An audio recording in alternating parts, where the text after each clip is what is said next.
Good morning, noon, or night, whenever and wherever you're listening to The Shift. I'm your host. My name is Doug McKenty. This episode is being recorded on April 26, 2018. If you like what you're hearing, please think about becoming a patron. That's patreon.com/The Shift. Check out my newsfeed on Facebook at The Shift with Doug McKenty. Join the conversation on Twitter at DMcKenty, or check out my archives and any other information about the show at theshiftnow.com. My guest on the show today is private property rights crusader Tom Deweese. Tom is the president of the American Policy Center, a nonprofit grassroots action and education foundation dedicated to the principles of individual liberty, free enterprise, and private property rights. He is also the author of a new book entitled Sustainable: The War on Free Enterprise, Private Property, and Individuals, in which he describes how the United Nations, working in tandem with corporations, elite foundations, and non-governmental organizations, is slowly but surely working to replace the sovereignty of local, state, and national governments with a system of unelected regional councils, charged with the task of imposing a centrally planned matrix of social engineering on rural communities and large metropolises across the globe. Under the guise of sustainable development, this agenda, known as Agenda 21, includes plans to engage in smart growth by slowly enticing populations out of rural communities and into strategic growth areas where they can be easily managed. In his book, Tom describes a long process of eroding individual property rights to the point where land ownership can no longer protect families and communities from control by international organizations. He also describes how the greenwashing of these programs, coupled with the enticement of large grants from federal grant money, practically has local governments begging to give up local control to the larger globalist agenda. Joining us today to discuss in detail the troubling takeover currently in progress is Tom Deweese. Thanks for being on the show, and thank you for helping to make the shift. How's it going today, Tom? It's going well, Doug. Thank you for having me. How's the new book coming along? Well, we're just getting started with it, getting it out there. It actually, in its category on Amazon, hit number one as a bestseller. So that was exciting. Haven't had that happen before. Mm-hmm. Yeah, that's good news. It's nice to hear that this information is getting out there. A lot of people don't really know what's going on. I mean, you're not hearing about it on the mainstream media very often, and people really don't understand the importance of property rights and local control and what's happening in terms of these larger organizations coming in, international organizations, or even on the federal level, and taking control of our local resources for this larger agenda that's going on. Can you just discuss the concept of private property rights? I think a lot of people in the United States especially have forgotten that this is the foundation of the republic here, and the ideas of individual liberty that go with it, and discuss how they can really be used to protect us and our own decision-making processes. Yeah. People have, as you say, have begun to forget what property rights are about. And they really kind of just think, well, I pay the taxes and I pay the mortgage, and well, that's my private property. But every other decision about your property today is made by somebody else, by government. A lot of times it's by government and private organizations behind closed doors, and you have no input there. And they just suddenly come out with new rules and regulations and say, here's what you're going to do. You can only have one building on your property. You have to have a door this color. You have to have your grass this length. On and on and on. You got to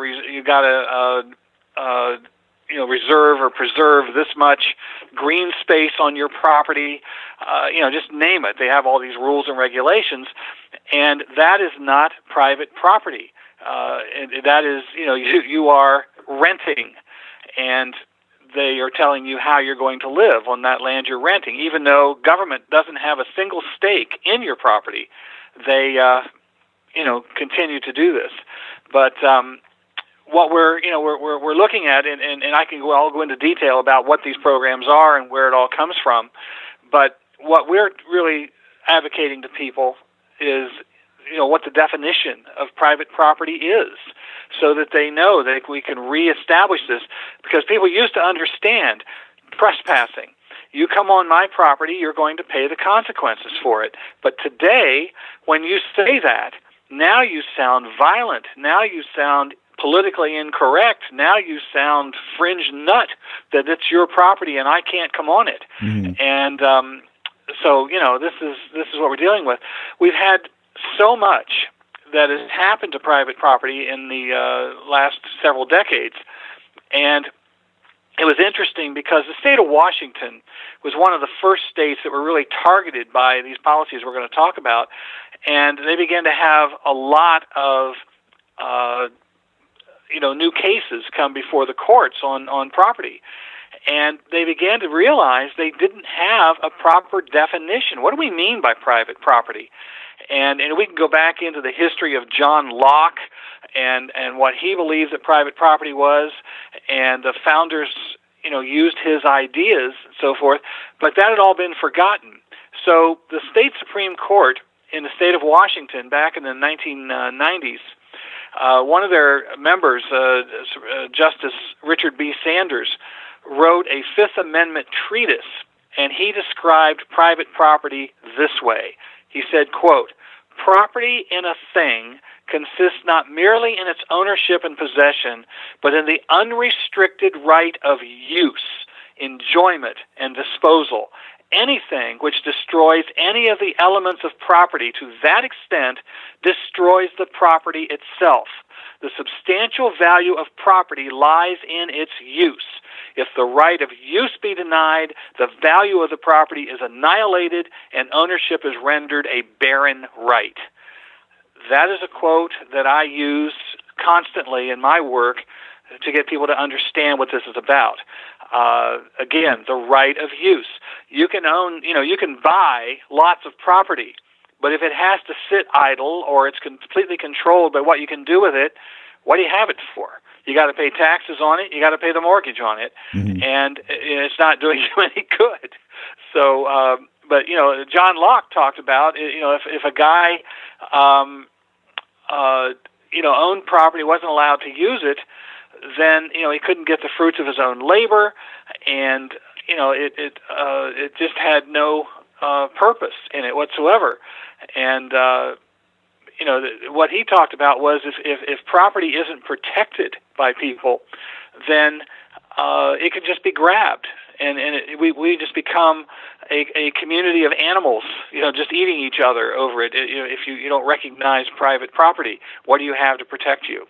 So this is what we're focusing on. This is what all these things I'm working on are about, to get the private use. It's interesting that a few years ago, I was meeting with some activists in Oklahoma, and I gave them this definition that I just read, and they brought it to a state legislator who agreed to put together a piece of legislation for the protection of property rights.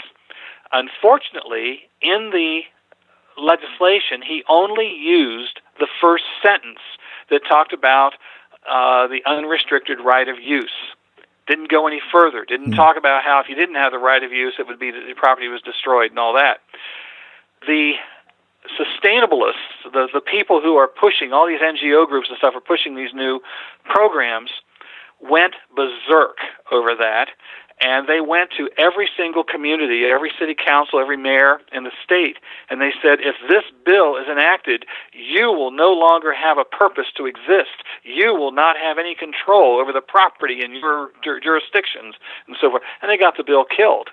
And this is what they do. The idea that you have the right to use your property as you choose drives them mad. And, of course, the example that they always use is somebody might put a dirty old smelly pig farm next door to you. They really hate pigs, and they always use that example. Right. And the truth of the matter is, since we've had human settlements, we have had nuisance laws.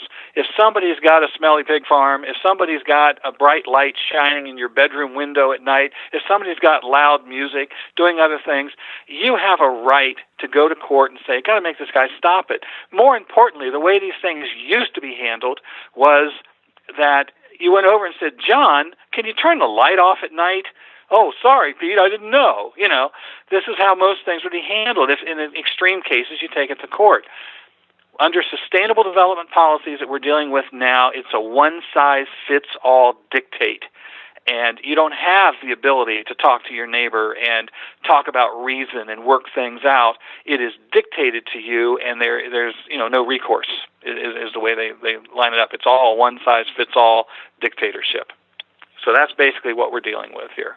Yeah, I mean, as I read your book, it really dawned on me that this is all about control versus individual choice. I mean, the idea of property rights at the end of the day is that, well, I can choose. You talk about use. It's a good way to look at it. I have a right to choose how I want to use my property, how I want to live my life as an individual on my own piece of property. I mean, and now these people, as we whittle away the whole concept of property rights, government agencies or these non-government organizations, or even these unelected agencies can come in and take control over the choices that you're trying to make in your own home. And this is where people, I think, should be concerned about it.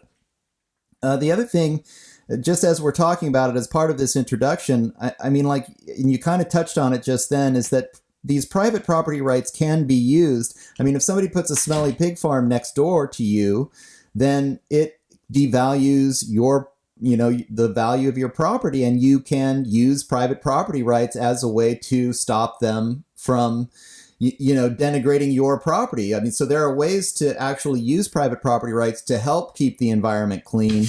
If somebody's polluting onto your property from their property, then you can sue them. This is how private property rights actually work to protect the environment, to allow people to negotiate between each other, and to use the court of law if they need to help make sure that people keep cleaning things up. So it's just. Well, go ahead. First of all, what I would argue that private property owners are ones who will be much better stewards of their land than anybody else, because they've got a stake in it. When you begin to put it all under public property, where nobody has a stake in it, and you've got bureaucrats who it's their job every day, do whatever, and whether they're going to do anything about it, it's a whole different situation. I can show you places all over this country where land has been taken from private owners and put into the public domain, and it's gone from a fruitful and a beautiful place to being very denigrated, and there was a place on the New River in West Virginia where there were people, a lot of tourists came there on the New River, and they had boat docks there, private boat docks. The government came in and declared it a scenic river, and they moved all of these private boat docks off, and the Park Service was now in charge of them. And people showed me, they took me around and showed me how all this had been denigrated, and the boat docks were rotting, and nothing was being kept up, and so forth. When you have a stake in your land, you take better care of it. So ranchers, farmers, and just plain homeowners are better stewards of their land. They are not going to rape that land. They're not going to, in most cases, have it run down. Of course, there are exceptions to everything, but for the most part, that's the reality. Let's talk a little bit about where this idea of sustainable development came from. Yeah, it was first talked about in back in the 1987 is where the words sustainable development or sustainable was first used. It was in a document called Our Common Future, part of the United Nations Commission on Environment and Development, and that was the first time they used that term. The United Nations held a whole series of meetings over several years. They had what they called habitat conferences, Habitat 1, Habitat 2, talking about human habitat and how we needed to change human habitat to completely conform to the environment. That was the whole purpose of it. Mm-hmm. And step by step by step, they began to pull all this together. And they eventually they brought it all together under one document. In 1992, they introduced at the UN's Earth Summit in Rio de Janeiro, they introduced the Agenda for the 21st Century, which incorporated all of these ideas. And that was, for short, was called Agenda 21. And what they said it was a comprehensive blueprint for the reorganization of human society. And they said that everything, all those decisions for that reorganization would be made, through the environment. Now, I contend this: when all through history, we have had people who want to rule the world, and usually they send armies into other nations and so forth to conquer them.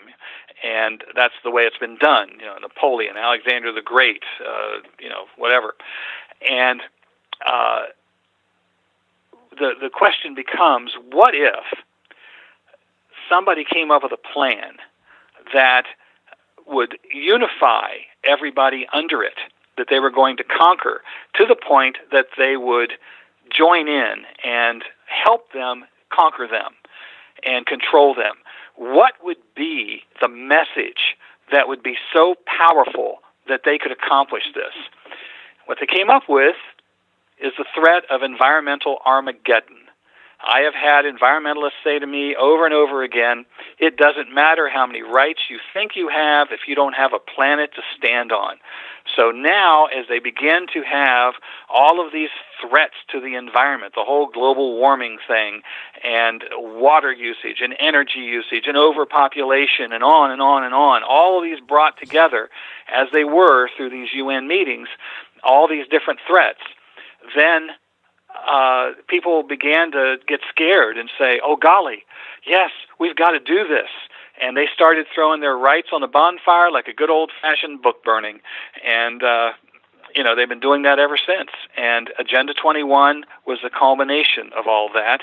And using the environment as the excuse, that has, brought it down. One of the organizations that brought this into being was the Club of Rome. And it's one of the NGOs out of the UN. And they said in one of their reports, they said the common enemy of humanity is man. In searching for a new enemy to unite us, we came up with the idea that pollution, the threat of global warming, water shortages, famine, and the like would fit the bill. All of these dangers are caused by human intervention, and it is only through attitudes and behavior that they can be overcome. The real enemy, then, is humanity itself. You think about this. This is diabolical. Mm-hmm. What they did to achieve world domination is to turn man against himself. Get man. One of the battle cries for sustainability is learn to live on less. So we take away the man's competitive spirit. We take away man's creativity. We take away man's desire to get ahead and move forward. And we all become in lockstep just accepting this idea where any idea that you come up with that breaks the organization of human society, the way they've well ordered it, is a danger to man. And man will then attack you for doing that to try to improve his life. Right. This is where we've come. This is what we're looking at.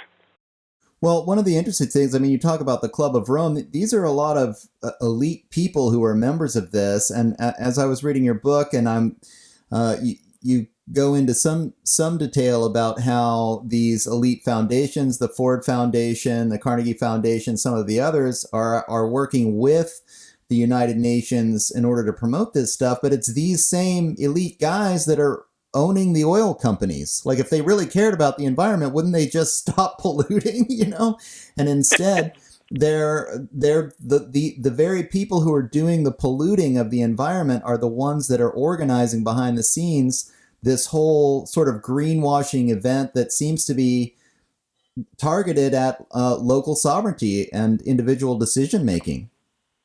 Well, again, as I said, they use the environment as the excuse. Mm-hmm. but I'm not even. I don't even accept the idea that we are polluting it that way. That it's so bad. I mean, we've spent over $1 trillion in environmental cleanup in this country, and if you listen to the Sierra Club, you would think we haven't spent a penny on it, because it's not about that. It has nothing to do with pollution. That's the excuse. Mm-hmm. If you look at the logo that they use most of the time for sustainable development, it has 3 connecting circles, and each circle is labeled. One of them is, ecological integrity, which of course is the environment. That's the excuse. Another one is economic prosperity, and another one is social equity. It's what we call the 3 E's. Social equity is social justice. Economic prosperity is actually public-private partnerships between global corporations and government. And this is not free enterprise. This is the corporations getting the power of government, and the government getting the independence to hide behind the independence of the corporations. And these corporations then accept these policies, and they use their advertising budgets and all their stuff to get people to accept them. You go into almost any major corporation, I don't care what they produce, any one of them, you look in their websites or whatever their promotion things, you will see them promoting their products as being sustainable. Our food products, our building products, our cars, on and on, sustainable. They are all promoting this idea to where we're all accepting it in lockstep. It's brainwashing, basically. And you get down to the bottom line of it. What's really interesting about it is when you get into what they consider to be environmental programs, 9 times out of 10, it hurts the environment more than it helps it. For example, wind power. This is where we're taking the greatest industrial nation in the world, and we're suddenly shutting off all of its energy, and we're going to replace it overnight with an unproven energy source, wind power and solar power. And what we found, this is why England almost went bankrupt. Several other nations, they are all going in this direction and started to overthrow it and get rid of it because they were going broke, and it doesn't work. At best, it would come up with 2 or 3% of the energy needs, and so people were, they're starving their countries for energy, and yet, what happens is these massive turbines probably take more energy to produce the turbine than it will ever produce in the energy, in its lifetime. And guess what? They also use oil, right. to turn. They need oil and stuff. So, and the other thing is, Doug, if you and I were to go into the forest and you picked up, or I picked up, an eagle feather, and we found it, and we came out of the forest and were met by somebody in the Forest Service holding that eagle feather, we might go to jail. Having an extinct, an endangered bird like that, we might go, to prison or have a big fine because we have this. Yet these wind turbines can chop up eagles by the thousands, along with other birds. Millions of birds and bats and other things are dying because of these things. That's okay because the wind turbines have been accepted as environmentally correct. Right. And the other thing, when I first started talking about these programs back in the 90s, I'd go on radio programs, and there was always the obligatory caller who would call in, and he would start to accuse me of being of the AstroTurf crowd. I wanted to pave the earth. I didn't care about the environment. And, yeah. The funny thing is, if you wanted to use wind turbines just to take up the shortage of energy in the state of California, you would need to pave over an area the size of Connecticut to put in, all the infrastructure, all the wires, everything else that goes with it, and clear cut it all to do that.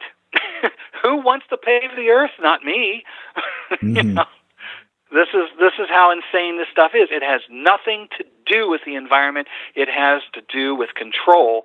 And as you mentioned, some of these corporations are getting very wealthy from it. They figured out a way through these public-private partnerships to use the power of government to put their competition out of business. and that is working very well for them.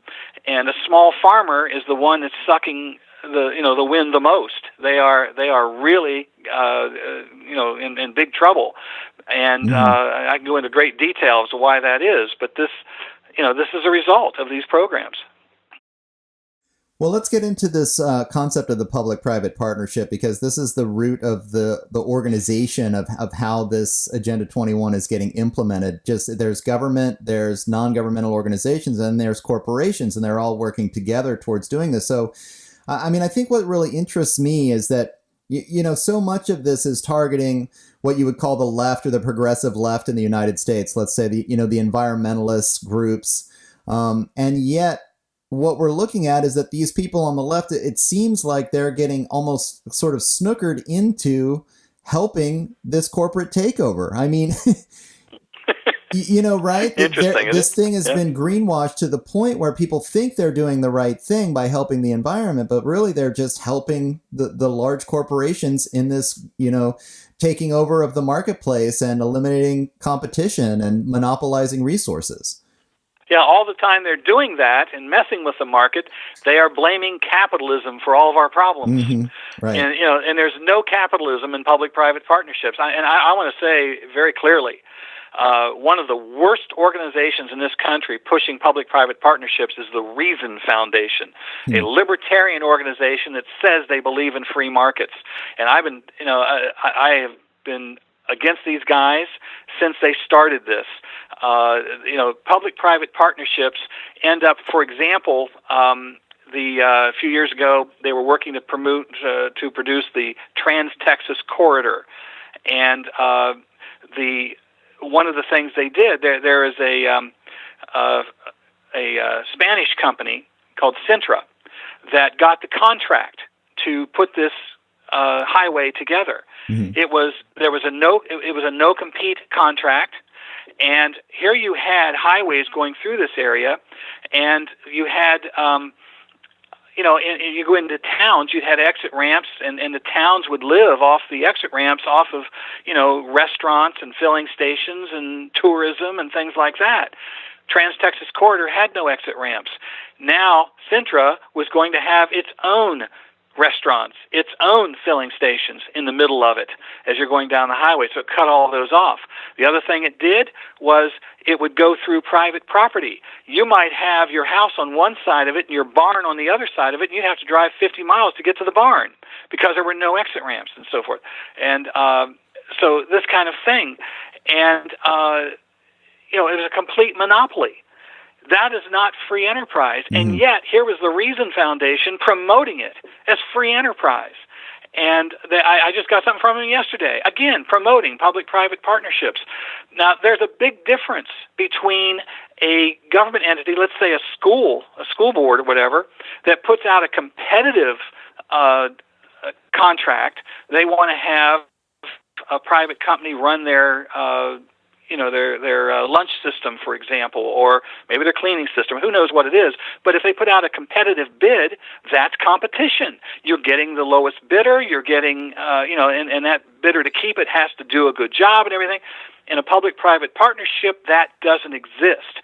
And what we're going to end up with here, as I said, these corporations are using this power with government. They get all the goodies first. They get tax breaks, they get handouts from government, they get the best locations for their stores, which you and I couldn't get with a small business.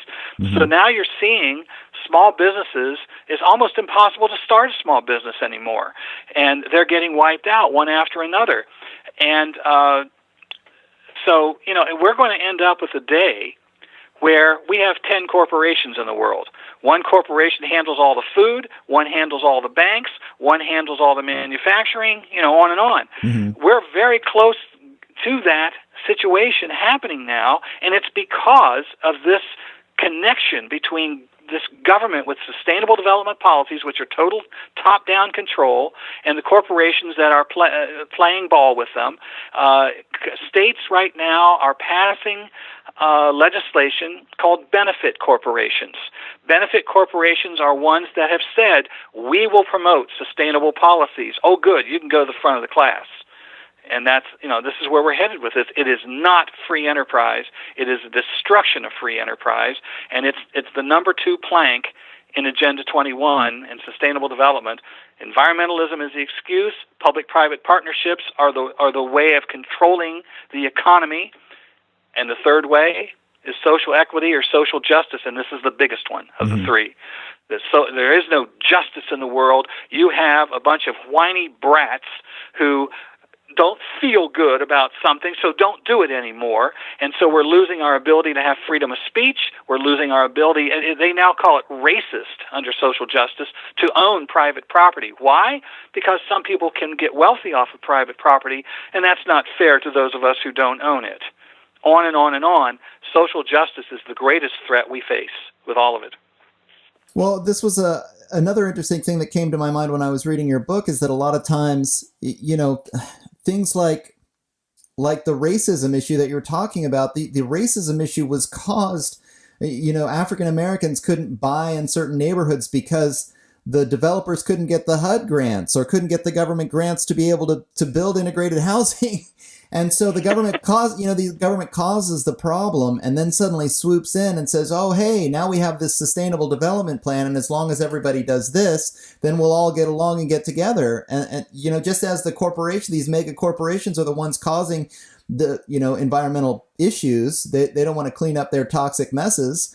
They want the government to clean it up for them, or they just want to be able to move on and pass it off as sustainable development. But, whether or not you're on the left or the right, you're getting entrapped in some way by this larger corporate agenda. And they're using the United Nations as the tool to really be able to take over control of the resources of the private property of individuals and eliminate our ability to make personal choice. Well, what they do is they do a lot of whining about we've got to care about the poor and the underprivileged and various races and so forth, and diversity is their big word. And those of us who keep arguing that economically this doesn't work, well, we're just racist about it. We're white privileged. We don't care about these folks. Well, the truth of the matter is, what they're doing, the smart growth programs. Let me go through this a little bit. Smart growth basically means they put a line around the community, and they say no growth will take place outside of that line because that's urban sprawl. That means you have to have a car to get there, and we want to get rid of these darn cars. They're bad for the environment, and they're hard to get around in, and they're expensive, and we don't want to do this anymore, and so we won't have that. We're going to have wilderness out there, and communities are going to grow the food they need. They're not going to be anything imported, on and on, a smart growth. Well, now that you've put this line around the community, what happens when the population does grow? Oh, the first thing we have to do is we've got to limit or eliminate single-family homes. There's no room for these things. Backyard for the kids, place for park your car in the garage, play with, have a neighborhood. No, we don't have room for this. We need apartment buildings. Now we put apartment buildings up, but the community, the population continues to grow. Oh, well, we need to make the apartment buildings higher and higher and higher. And then when we've got them way high like that, now what happens when the population continues to grow? Then we have to make the apartments smaller and smaller inside. So you've got a dormitory. And, this is what smart growth leads to. And the other thing is, as they're putting this together, they sell it as a wonderful utopia, walkable communities. You can ride your bike to work. You can actually, they have buildings where you have the jobs might be right in the same building. You may never leave the building. Your home's on the top floor, and your job's on the middle floor, and your stores are on the bottom floor. And there's a green space outside. Take the kids out so they can feel what grass feels like. And this is how we're going to live.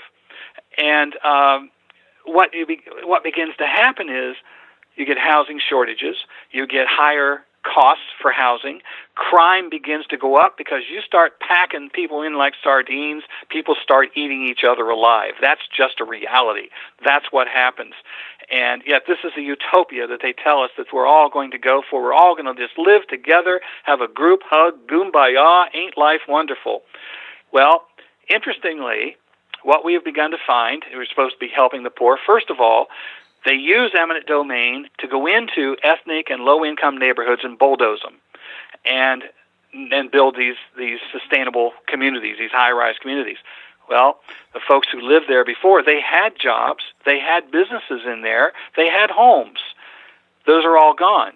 They can't afford to live in what is now left there. What happens to them?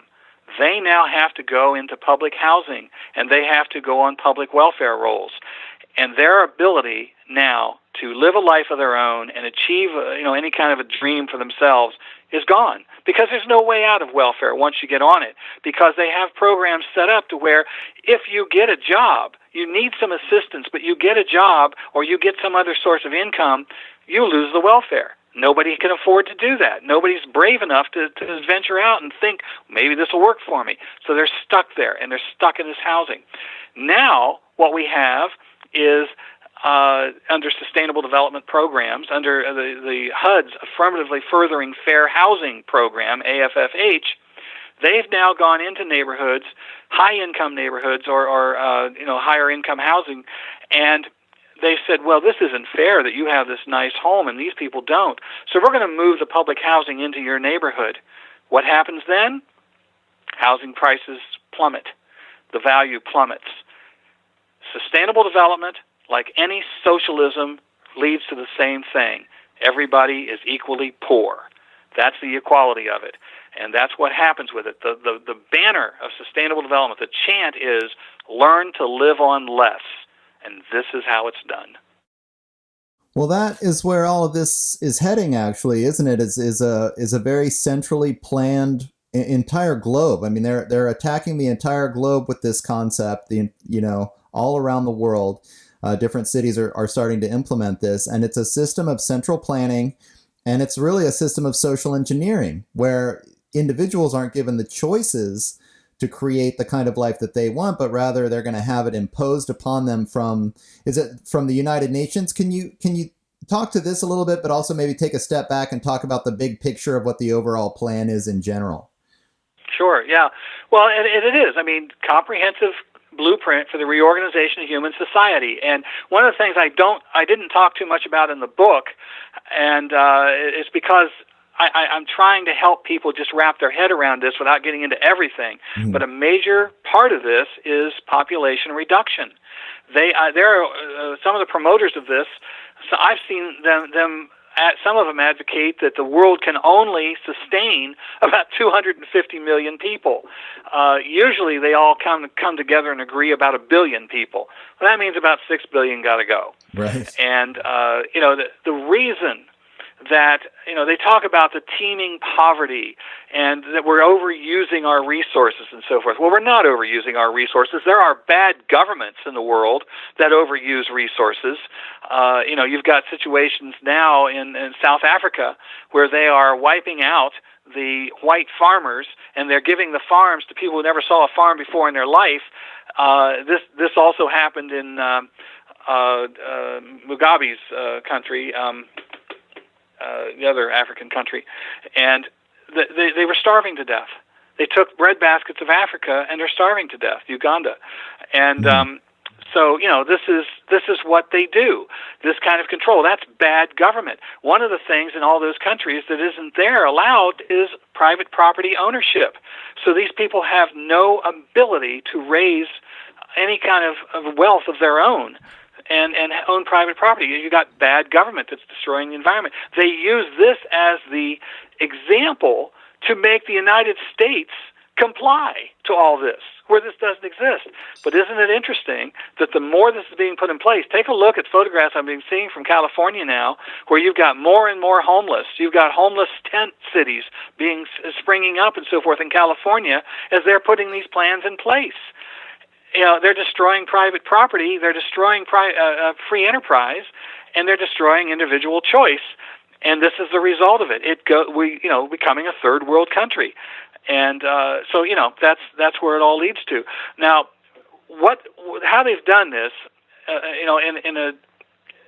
I'm always, I'm being called a conspiracy theorist, and I'm spreading fear-mongering and all that kind of thing, because Agenda 21 isn't a treaty, and that is true. It's what's called a soft law policy, a suggestion, and that's what they keep emphasizing. An innocuous 20-year-old document that doesn't have any enforcement capability. There are no blue-helmeted troops at City Hall. They keep saying this to me. Well, fine, I accept that. But what they did, once they introduced Agenda 21 at the Earth Summit in 1992, they and George H.W. Bush was our president at the time, and he signed on to it, said, hey, it sounds like a good idea to me, and he signs on to it.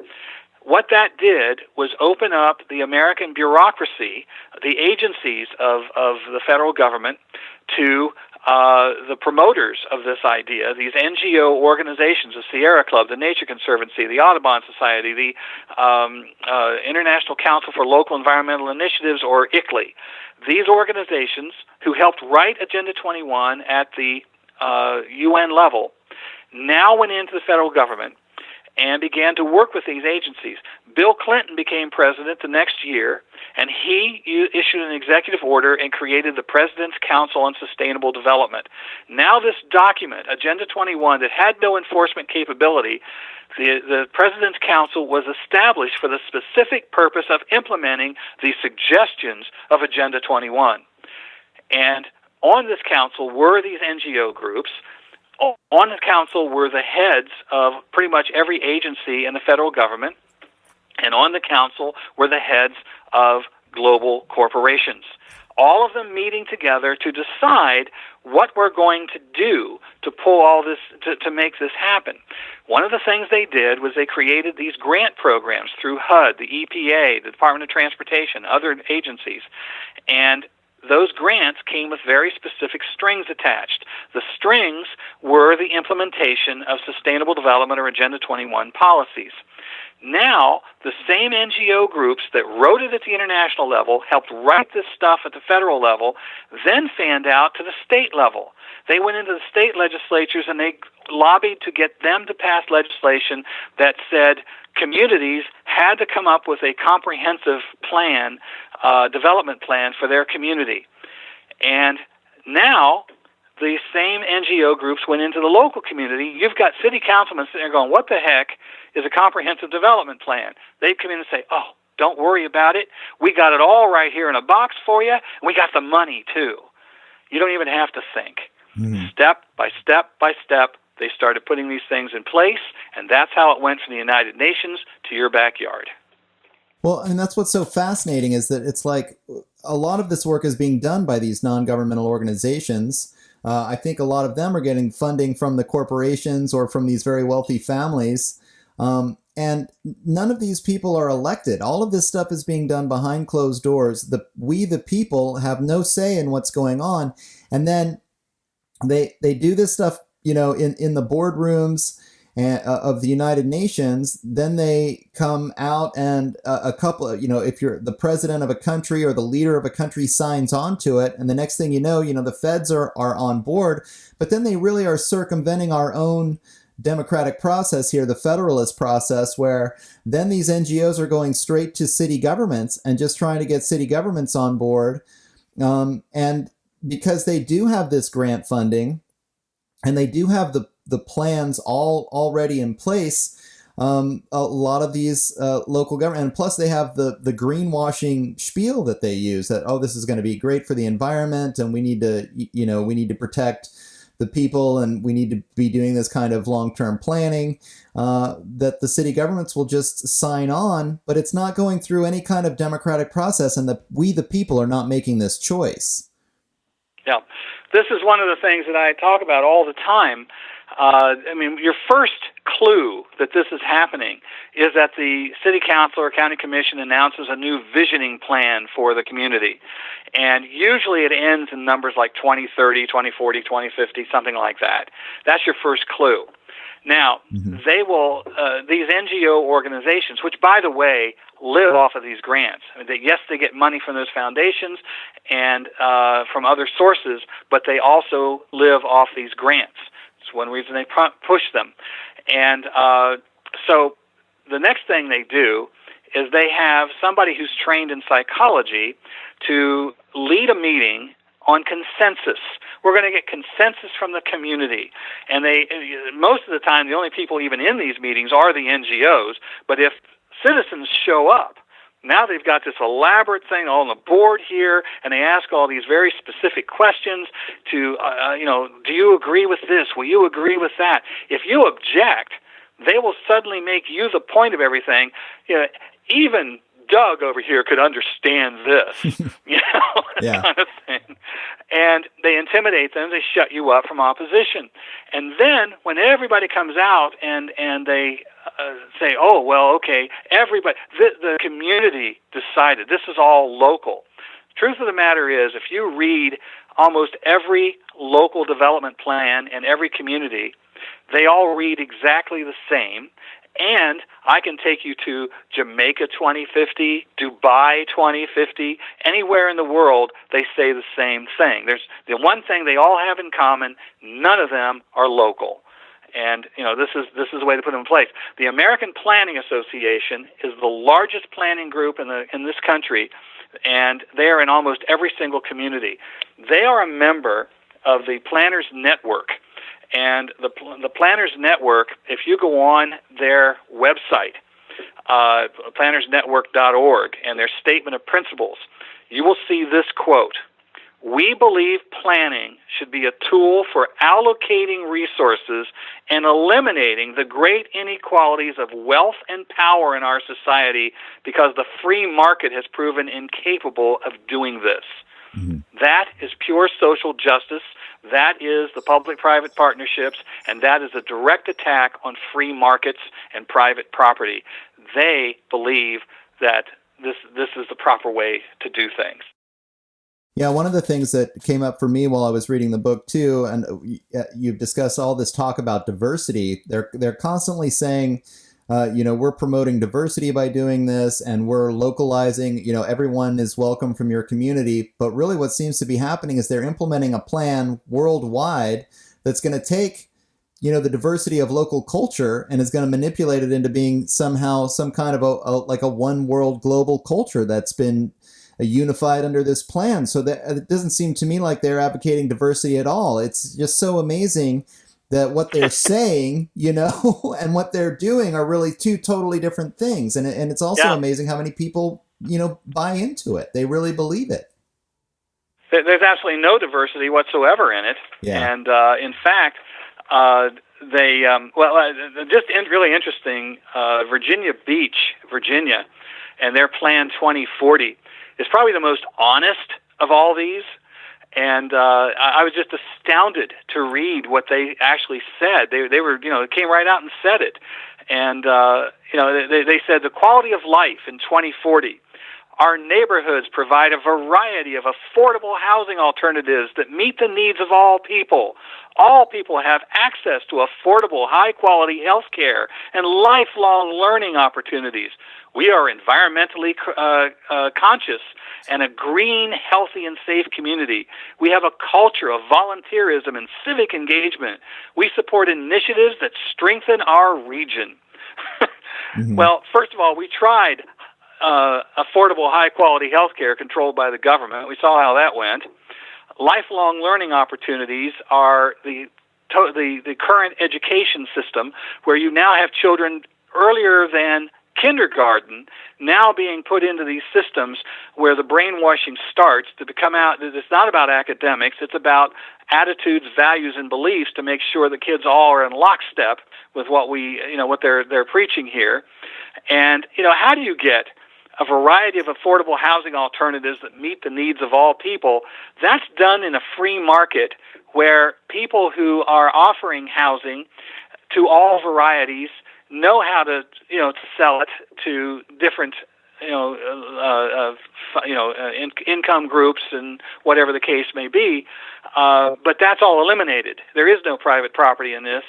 And of course, again, what's the excuse for it all? The environment. Here it is. Mm-hmm. This is what we're dealing with in community after community after community, and there is no private property rights there. There is no free enterprise. There is no individuality. When they start to put these programs in place, the first thing they begin to do is attack private property rights. And this is one of the most interesting things here. Let me find it here. Just recently, as I've been preaching this for years, and I've been, everybody said, "Oh, no, that's not true." Get this quote from New York Mayor William de Blasio. He said this I think it was in November, in a New York magazine article. In an interview, he said, "What's been hardest is the way our legal system is structured to favor private property. I think people all over this city of every background would like to have the city government be able to determine which building goes where, how high it will be, and who gets to live in it, and what the rent shall be." Really? Right. There it is in a nutshell. And put on top of that, now we've got this established. Let me give you this quote.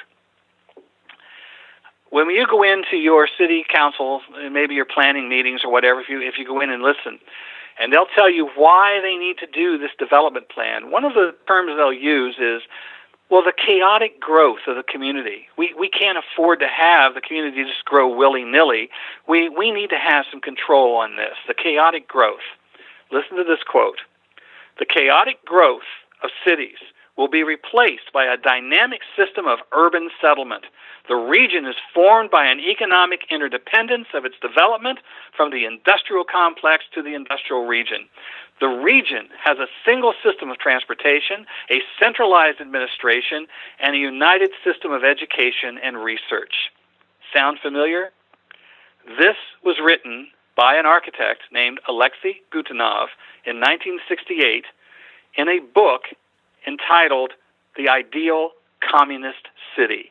He was a Russian-Soviet architect. And there it is in a nutshell. Sustainable development is the ideal communist city. It is so interesting again to see. I just think that the vast majority of people are very confused about the role that corporations play and the typical sort of left-right paradigm that we're fed. If you believe in a free market, you must believe in corporations, when in fact these big corporations are super monopolists and they're using the government to take more and more control over the resources. And then the deeper you get into it, you find that actually they're the ones that are funding a lot of these centrally planned economies. Sometimes I sit around and think about it. If we got, quote unquote free healthcare or single payer healthcare, well, what kind of healthcare is that? That's, the pharmaceutical companies, they're making more money right now under the current system probably than they would under single payer. But if everybody's forced to buy from the pharmaceutical companies, how is it so bad for them? How is it anti-corporate to enforce a healthcare system that forces everyone to buy from them? And this is this classic catch that everyone's in, where the corporations are actually the ones that are trying to impose this communistic economy onto us, because then we're all beholden to them for all the stuff that we get. Sure. And on top of that, what you say is absolutely true. And on top of that, now, as they are in these public-private partnerships and helping to put all this stuff together and everything, what do they gain from this? Not only the tax breaks and, that sort of thing, but they get to dictate the rules so that they're all one size fits all, whether they are in Omaha, Nebraska, or, Peking, China. Right. They're all the same rules. So this helps these global corporations to put all one size fits all everywhere. Isn't that lovely for them? But meanwhile, if you and I want to try to start a small business, we need this location downtown. Oh, no, you can't have that. But golly, Walmart can, Mm-hmm. And, for older people who may be listening, and we think back of our childhood, we think back of the way things were, and we think back about the local restaurant where the food was so good, or the shoe stores where you knew the guy who ran it and he could help you get things done, and you always had people to wait on you and all this kind of stuff. And now we lament that doesn't exist anymore. Why? Because these global corporations have put all those people out of business. Service is gone. You don't even have people wait on you in stores anymore. And now we're getting more and more kiosks and self-checkout and all that. And we're watching stores disappear. And I'm beginning to wonder, where Where will jobs come from in the future? Yeah. And there's only so many. I mean, every single thing's being replaced by a computer, all for the global corporations. So you wonder about their own self-preservation. Don't they still need people to buy their products to stay in business? Where are we headed there? Right. So this is the world we're looking at here. And one final thing here about the American Planning Association, who are responsible for putting a great deal of this stuff in place. They did a study 3 or 4 years ago. They just want to see, are these programs working? They did a study, and the last paragraph of this study, they came to the conclusion it doesn't work. It creates higher costs, housing shortages, and does nothing to help the environment. The last paragraph of their report details that. Yet, are they backing off of it? No, because the American Planning Association lives off these grants. And they can't afford to stand up and say this doesn't work. So they just keep moving forward doing it. And meanwhile, they take people like me and attack. And they immediately, after we started attacking these things, they put up a thing on their website, Agenda 21, the myths and the facts, and saying that we were all just a bunch of crazies. And they put together what they called a glossary for the public. Now, the first thing they did was they put all their planners in a boot camp, and they retrained them to deal with people like me. Mm-hmm. And they put out this glossary for the public, and the introduction to it, this is the first paragraph of it, it says, given the heightened scrutiny of planners by some members of the public, what is said or not said is especially important in building support for planning. So be careful what you say. And they said, well, it just needs to be a conversation with the people and get them to, like what we're talking about. But here's some words. Don't say these things. It says at the top, critics see red. The following are examples of words and phrases that have become highly politicized and generate suspicion among some citizens. Words like affordable or Agenda 21. So what was this comprehensive blueprint for reorganization of human society they were all so proud of? Now we don't say that anymore. It's an innocuous 20-year-old document that has no enforcement capability. Don't say words like collaboration or consensus or density. They even don't say smart growth, stakeholders, or sustainability. Wow. I have joked that eventually they're going to have to do their presentations in sign language because they'll have no words left. Yeah, right. I mean, it's interesting how they just repackage. And the other interesting thing that comes to mind is how much that they seem to be, I mean, the way that they discuss this as if our community is going to get together and we're going to decide how we're going to do this, this sustainable smart growth, but it's being imposed from above. And then they're doing what they can to try to cover that up. It's like this front, again, this greenwashing that they're doing to this whole program. They're really just covering up a system of social control and social engineering and central planning under the guise of local community, of this local community endeavor where everyone can get together and build a better life, a cleaner, more environmentally friendly life. Yeah. What they've been very good at is surrounding elected officials and then painting people like me as a nutcase. And I mean, all I ever do is quote their documents. I'm not creative enough to make this stuff up myself. And I'm just quoting them. And they have somehow been able to get control in such a way that anytime anybody appears before them and brings up any of these things, we have our own words we can't say because immediately we get the eye roll and the sigh and the groan and then dismissed and never to be heard from again. However, that is changing because now with these comprehensive plans, a couple years ago, one of the NGO groups up in Westchester County, New York, determined that the county had taken HUD grants and they weren't totally complying to them. There are a lot of small print in there that they weren't totally complying to. And so this NGO group, which consisted of a man and his wife, that's how big it was, filed a lawsuit and won. And HUD looked at that and went, Well, and so all of a sudden, HUD started filing lawsuits against communities across the country for not totally complying with all the small print in the grant. And they began to win these things. Now you have local communities finding out they took the grants, and HUD agents are there dictating to them how they're going to run their community. So your local election, your local system of election now is null and void. It doesn't matter who you elect, they've got to comply because they took the grant money. And so this is how they're changing our system of government. The other way they're changing the system of government is they're imposing non-elected regional councils. And they have all these grandiose ideas about these regional councils, about, this is just representatives from all these people in this whole area, maybe 5, 6, 7, 10 counties, all working together with this.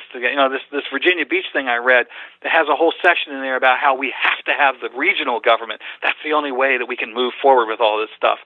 They're not elected. All this is done behind closed doors, and again, your elected representatives find they're dictated to by these programs, and whether they want to go with it or not.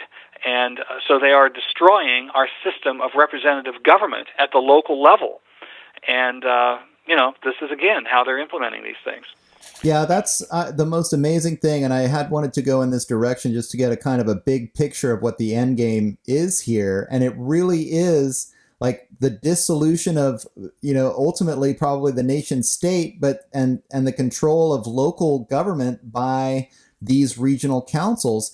And then you also talk about, and I think we're already seeing this in terms of the poverty in rural communities in the United States and all over the world, really, that they're trying to move people out of the rural areas and into the big cities. We're going to have these big cities where all the people are supposed to be.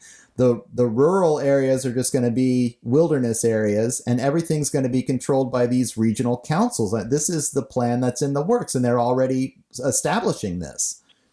Yeah, absolutely. I mean, one of the programs that was put together in the beginning of this was called the Wildlands program, and this was created by by Earth First and Dave Foreman, who was the head of Earth First, one of the most radical environmental groups in the country.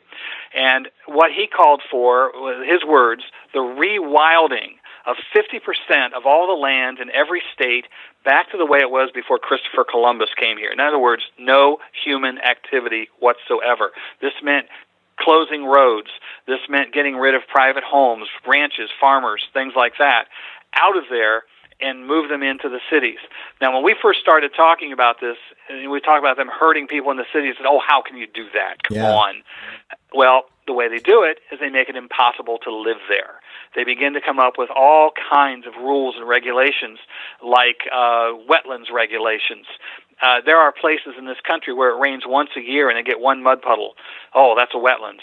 They've determined that to be. Endangered species. The whole issue of the spotted owl, which destroyed the timber industry out in the West. They said the spotted owl can only live in old-growth forest. In other words, forest that hadn't been cut by the timber industry. So we can't cut the forest anymore because the spotted owl is endangered. Well, first of all, it's not endangered. It's a derivative of the Mexican spotted owl, and there are millions of them. If they've got a good food supply, they're fine. And they find them, they say they can only live in old-growth forest. They find them living under bridges, in McDonald's signs, all over the place, if they've got a good food supply. That's a total lie. And yet, they use that to move people out. They shut down mills in these towns. These towns lived off these mills, and the people had no choice but to move into the cities, step by step by step. This is how they've done it. And, then the Wildlands Project became the basis for the UN's Biodiversity Treaty. And so it went from the ravings of this lunatic Dave Foreman into international law. And so again, step by step, they implement it.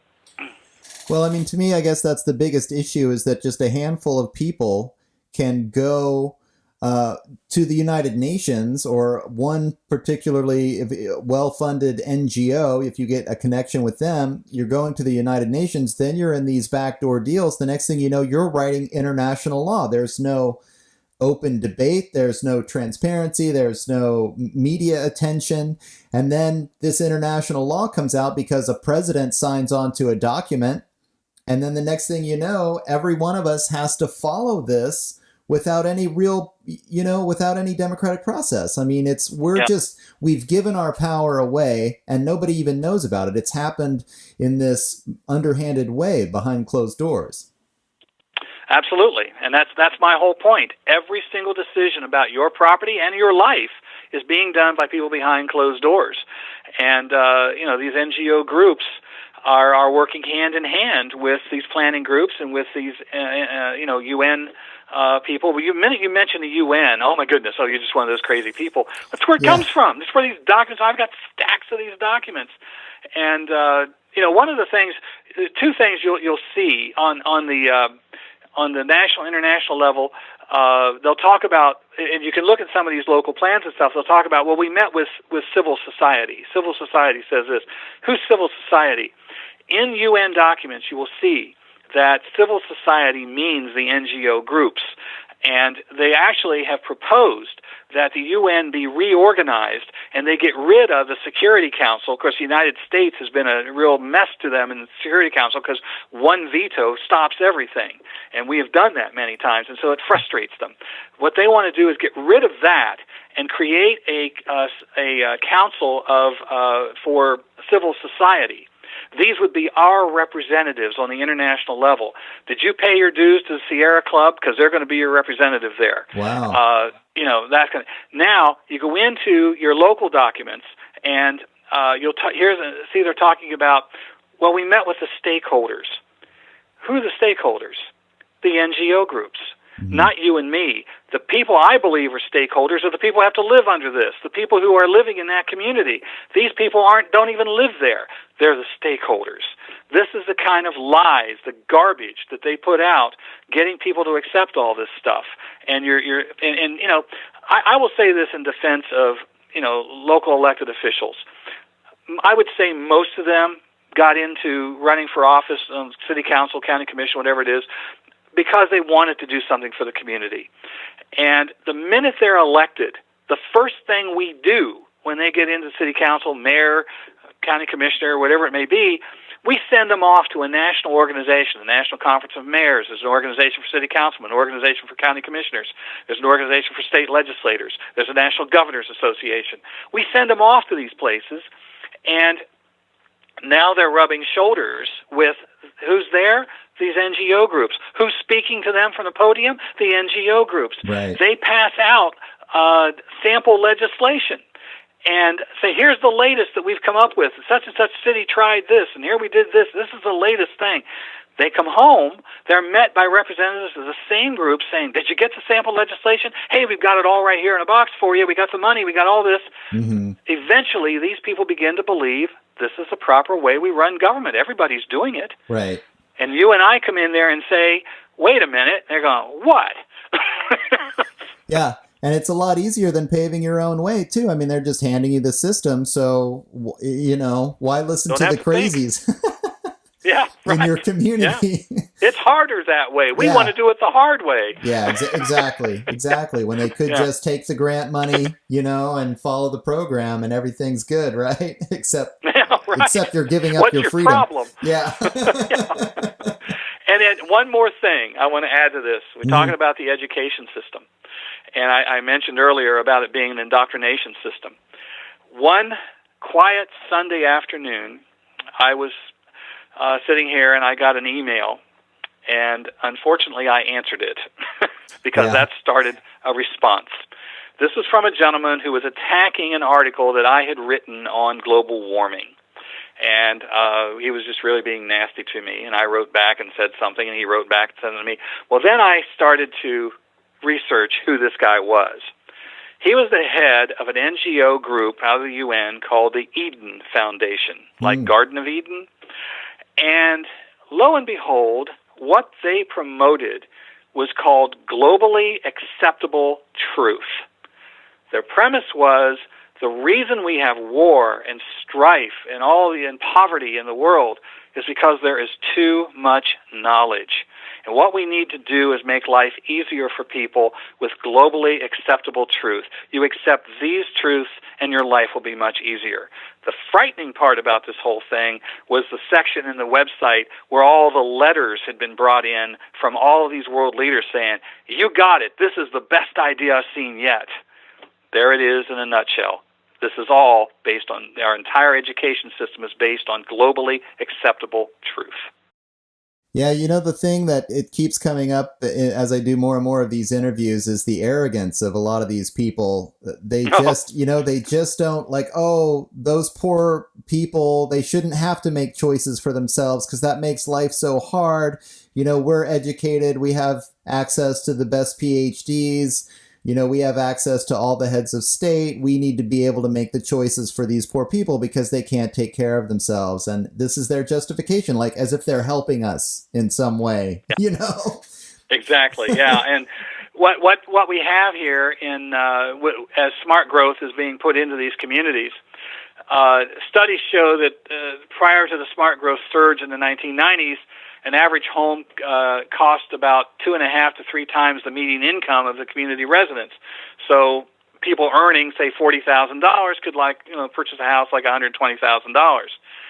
By 2006, smart growth cities like Boston, Portland, San Diego, homes cost 6.5 to 10.5 times the median family income. Wow. Housing costs just 4 times more than their income. They were seriously now unaffordable. And, the people earning $125,000 were hard-pressed to afford a house, there. And San Jose was the same. And San Jose began to put together a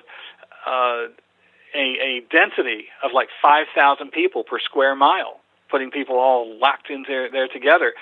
And and people think, well, but this is, to help the poor. We care about diversity. We care about these lower income cities or neighborhoods and all that.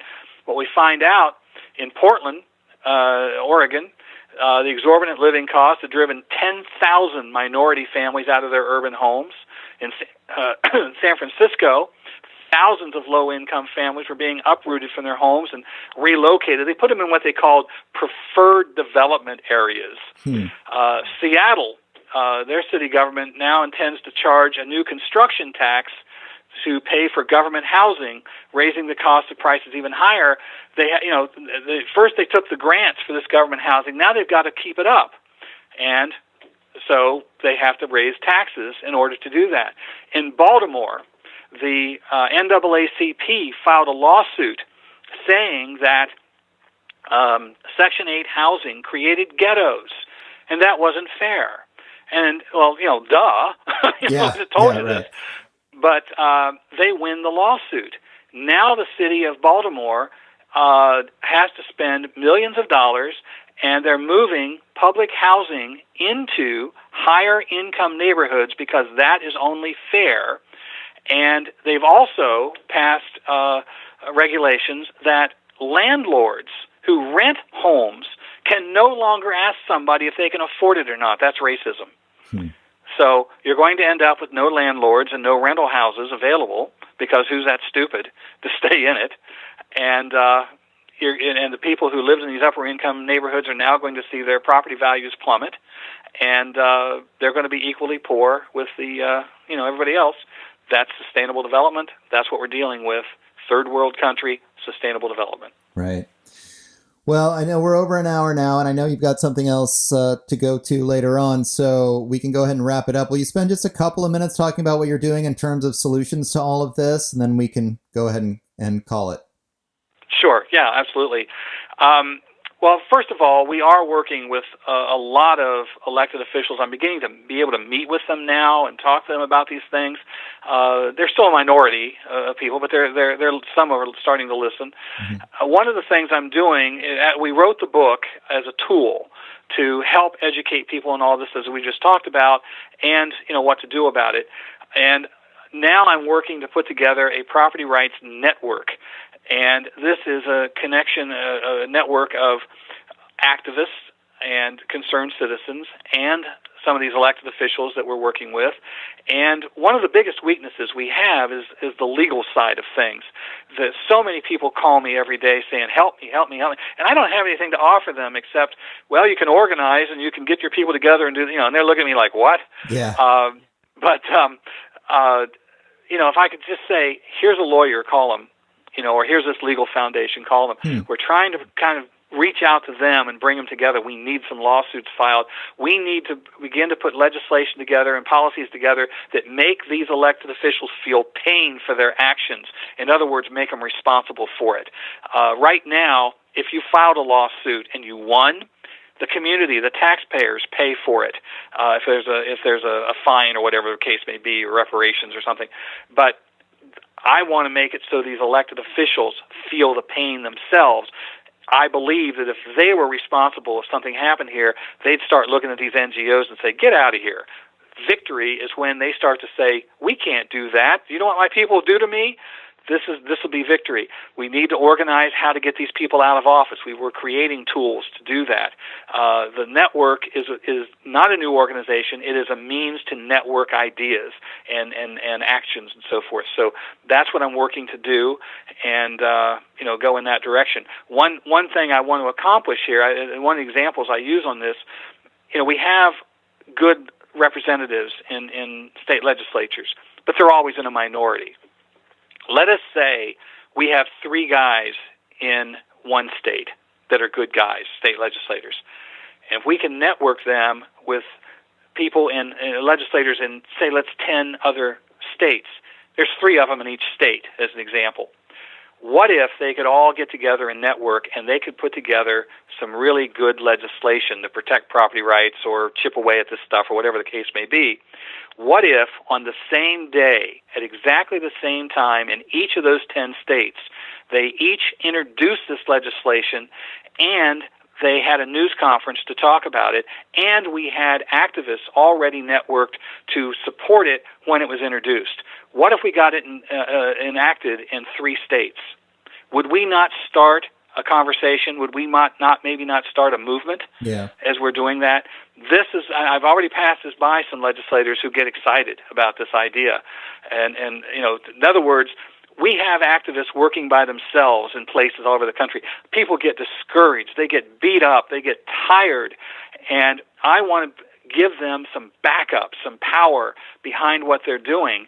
And we're going to put a website together that tells the stories of things that go on in different states, who to contact for to get involved, and that sort of thing, and get that kind of information out. So this is what I'm working on now. The second part of this is I want to begin to work in the inner cities where people they have homes, they have little mom and pop businesses and so forth, and they are direct targets of the eminent domain bulldozers.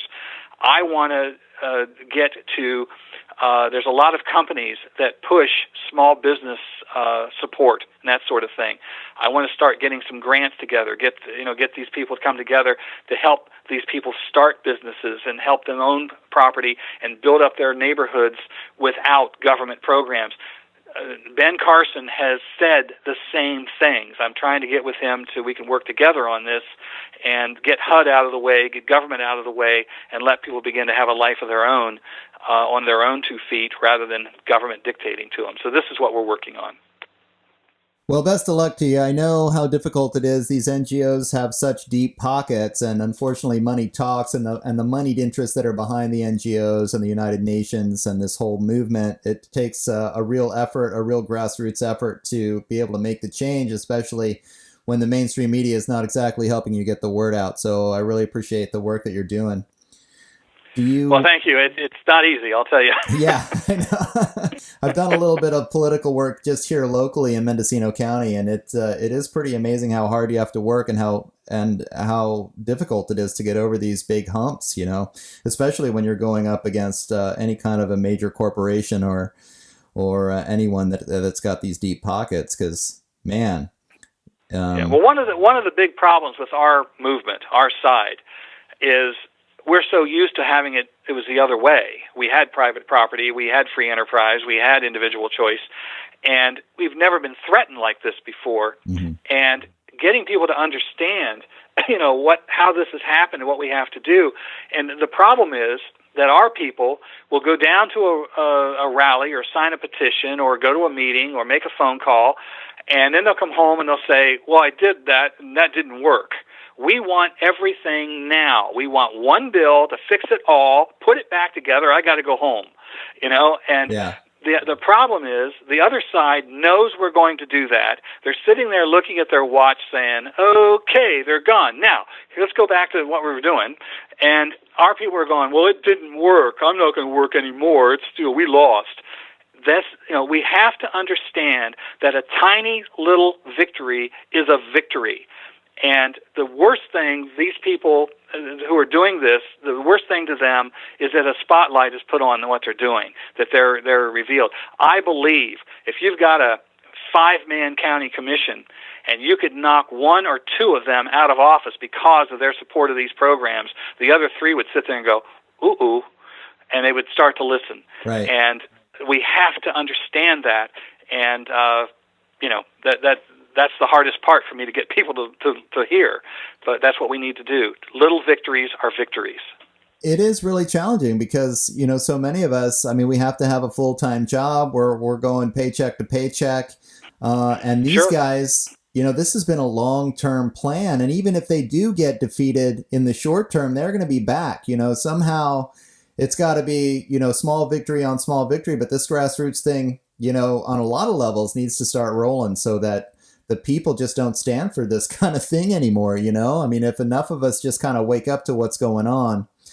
So anyway, Yeah. Again, I really commend you for the work because, just getting the word out, just opening people's minds makes a huge difference. Do you want to give out your contact information for people that want to find out more, maybe get the book? Sure, absolutely. First of all, we are the American Planning. No, we're not. We're the American Policy Center. I haven't done that before. We're American Policy Center, and our website is AmericanPolicy.org. And there you will find a lot of tools we've put together, an archive of articles on all this stuff. You can get your background information there at AmericanPolicy.org. My new book, which is Sustainable, The War on Free Enterprise, Private Property, and Individuals.